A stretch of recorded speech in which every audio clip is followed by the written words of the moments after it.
Now, today we're going to be talking about non-fungible tokens. What are non-fungible tokens and how can they make you stupendously wealthy? The reason I'm doing this is because of the feedback I got from a lot of people. They wanted to know more about NFTs, and I did a video about NFTs, but then the feedback was that we want to know even in more detail, even though the video I did was very detailed. Now, as you listen to this, no investment on earth is generating as much return on investment as non-fungible tokens. None. Now, the sad thing about it is that very little is known about NFTs, especially in places where the information is needed, where wealth is needed, where prosperity is needed. Poor countries, poor parts of the world, Africa, Asia, very little is known about NFTs. Now, so what exactly are non-fungible tokens? Now, the short answer is that they are digital assets, which are usually in the form of digital art. But that's not all that they are, but most of them are in the form of digital art.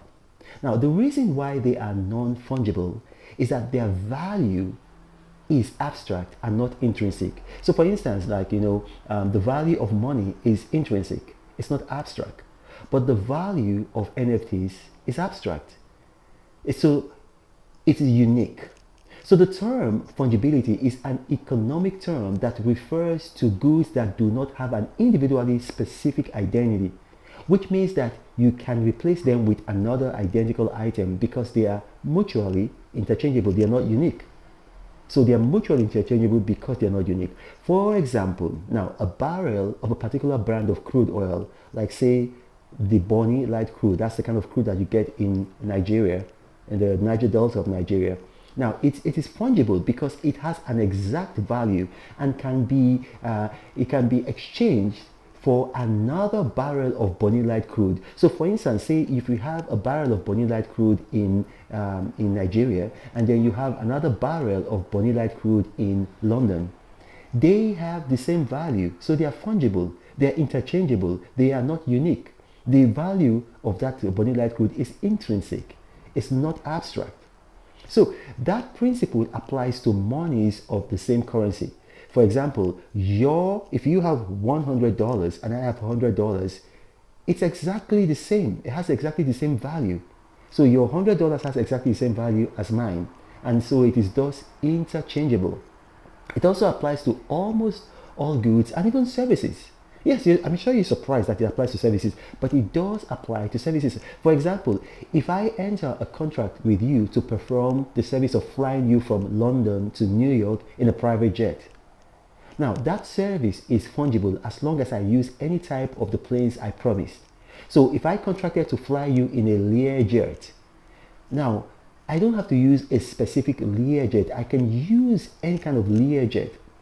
So as long as I'm using a Learjet, one Learjet is just as good as another Learjet. So if I say I'm going to use like maybe a Bombardier jet, one Bombardier jet is as good as another. So now, non-fungible tokens are the exact opposite of that. They are art, mostly. So their value is abstract. So they cannot be interchangeable or exchanged for another art of exactly the same value because their value is unique. I'll say this again. Their value is unique. So it is impossible to replace or to create another non-fungible token like that. I'll give you another example. So for instance now, the Mona Lisa by Leonardo da Vinci, I'm sure you've heard of it. It's unique.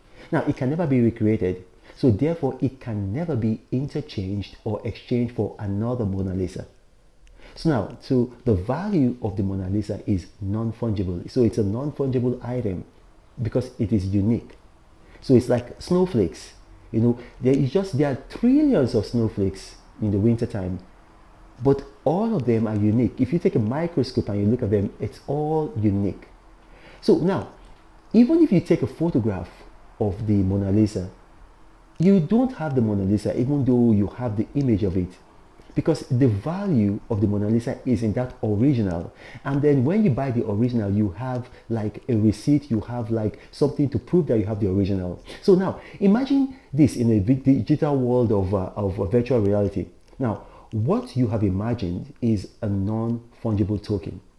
And the reason why they could be so valuable is because you can create them and have them authenticated in a blockchain ledger. So just like if you go and you buy the Mona Lisa, so you're going to get a certificate that only you have. Nobody else in the world has it. So if anybody creates like a copy of the Mona Lisa, they don't have the certificate. You only have that certificate to say that this is the original Mona Lisa by Leonardo da Vinci.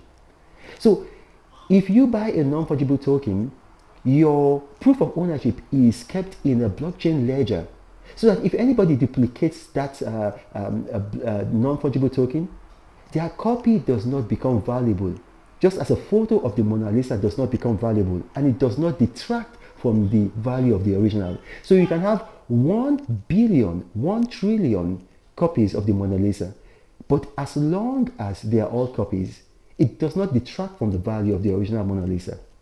Now, non-fungible tokens are not so common, but in the next 5 to 10 years, they will become so mainstream, and that will further drive their value up. The law of demand and supply. The law of demand and supply. So imagine paper money, also known as currency or cash, moolah, paper money, right? Greenbacks, dollars, whatever you call it. Now, when proper paper money was first introduced in the United States in 1690, the public were skeptical. They refused to stop using gold and silver as money and resisted the greenback. They said, no, we're never going to use it. We're never going to use it. They did not want to use it. They said, no, this is never going to work.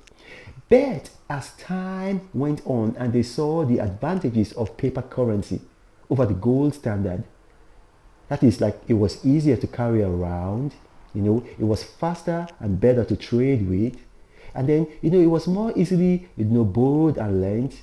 And then, it was easy, it was to keep, it was safer to keep because, away from robbers, there were just like the 101 advantages that paper money had over gold and silver.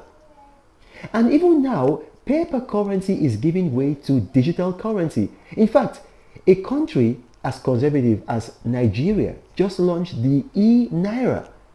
Can you imagine that? Ghana has the e-Cedi. So you can live in America for a decade without even touching a physical dollar because the digitalization of the US currency has reached very, very advanced stages. You can imagine that it has reached very, very advanced stages. So like, for instance, I live in the United States. I don't ever use the dollar, the physical dollar. Everything I do, I'm doing with my card. So I don't use the physical dollar. Now, that digitalization is now being applied to art. And the initial result is the initial results are non-fungible tokens. Now, eventually, it will encompass many other things. It's going to encompass many other things eventually. But the initial results are non-fungible tokens. So now, I'll give you an example. Just last week, CryptoPunk, an NFT, CryptoPunk, you can research this. Now, it sold for 530 million, and that is over $500 million. Now, there are currently unanswered questions. Even me, I have unanswered questions about that sale. It's so stunning. It's shocking. I'm saying, like, what happened here? So there's just a lot of unanswered questions. Because it's mind-boggling. $530 million, that's $500 million. But let's look at a sale that doesn't have any unanswered questions. It's just straightforward. In March of 2021, a digital artist known as Beeple. Now, his real name is Michael Joseph Winkelmann. But he's known as Beeple in the crypto world. He's well known. He sold one unit of NFT. He sold 1 unit of NFT for $69 million at an auction at the world famous British auctioneers Christie's. He sold 1 unit of NFT. So just one digital art, he sold it. So you can just look at that. Now, a series of non-fungible tokens known as Pudgy Penguins. So this artist has created like a series of them. Now, the name of the artist is called Clayton Patterson. Now, the Pudgy Penguins have made more people millionaires this year than almost any other thing on earth.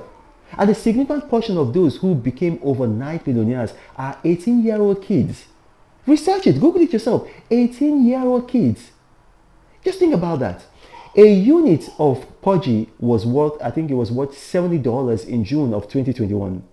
And today, their value shot up to about 9,500 units. Now, let me verify that. Let me just verify that. Give me a second. Let me check their current price. Okay, so the value right now is about $9,700. So that is an over 10,000% return on investment. Now, I challenge you to name any investment that can yield that rate of return. Now, go ahead, I challenge you. Only, and I say this with all seriousness, with all research, and you guys know I'm a researcher. I deal in facts. I don't deal in speculations. Only cryptocurrencies and NFTs are performing that well, and that's why I urge my viewers, I urge you watching this to update your financial knowledge. Now, don't just go out and rush out and buy an NFT or make an NFT. No, update your financial knowledge so that you do not lose out on this geometric wealth creation that is going on around the world. Because we need a lot of prosperity in Africa, in Asia, in this part of the world where prosperity has not reached. And you cannot use yesterday's financial knowledge to do business in 2021. Analog financial intelligence is dying. Finance is now ultra digital. So equip yourself with crypto knowledge and explode your finances forever. My name is Ryan Omokri, and I thank you for watching. God bless you. Now, if you have questions, you can put them in the comments section, or you can send me an email. As some of you know, my staff and I were very, very good at responding to questions. Thank you for watching, and God bless you.